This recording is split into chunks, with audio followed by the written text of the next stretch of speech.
हिमाचल प्रदेश का कुल्लू यूं तो ये अपनी खूबसूरती के लिए जाना जाता है। सर्दियों में बर्फ देखने और गर्मियों में गर्मी से राहत के लिए लोग यहाँ आते हैं। लेकिन कुल्लू की इन हसीन वादियों में एक ऐसी जगह भी है जिसके बारे में शायद आप नहीं जानते हों, जिसकी तासीर इस जगह को दुनिया भर में मशहूर करती है। भारत एक खोज में आपको आज इसी जगह के बारे में बताएंगे। कुल्लू के नागर इलाके में एक पहाड़ी पर ये रॉरिच आर्ट गैलरी बनी है।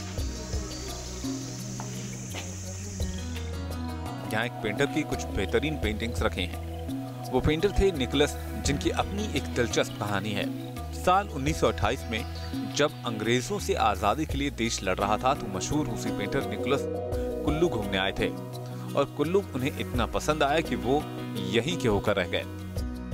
इस समय हम रशियन पेंटर और थिंकर निकोलस रॉरिक के घर पर मौजूद हैं। मैं आपको बता दूं कि निकोलस रॉरिक जब कुल्लू आए तो उनको ये जगह इतनी पसंद आई कि उन्होंने यहीं रहने का इरादा कर लिया और यहाँ के जो मंडी के राजा होते थे, जिनके अंडर ये सारी प्रॉपर्टी होती थी, उससे जाकर निकोलस रॉरिक मिले और उन्होंने ये प्रॉपर्टी खरीदने की इच्छा जताई और यहाँ पर जो रशियन आर्ट है उसकी शुरुआत करने की इच्छा जताई।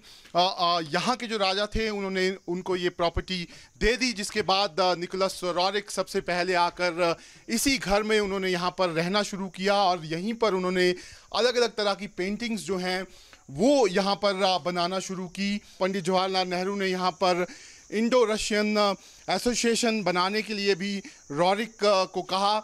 इसके बाद यहाँ पर रॉरिक काफ़ी समय तक रहे।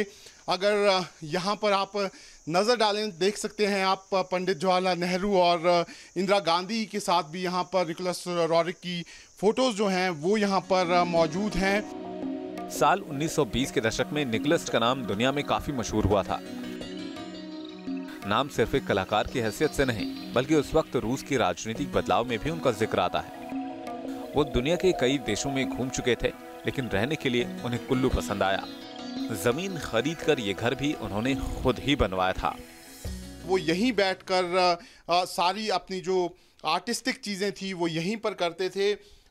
यहाँ पर अगर हम बात करें उनके काम की, तो जिस तरह का एटमॉस्फेयर उनको यहाँ पे मिला था उससे वो बहुत कायल थे और उसके बाद उन्होंने इसको अपना मदरलैंड, जो उनका पहला मदरलैंड था, इसको दूसरा मदरलैंड वो यहाँ पर कहते थे। खुद कलर बनाते थे, वो खुद इस पर काम करते थे। आरंभिक समय में उन्होंने ऑयल पेंट पर काम किया। अब रॉरिच आर्ट गैलरी कला का एक बड़ा केंद्र है।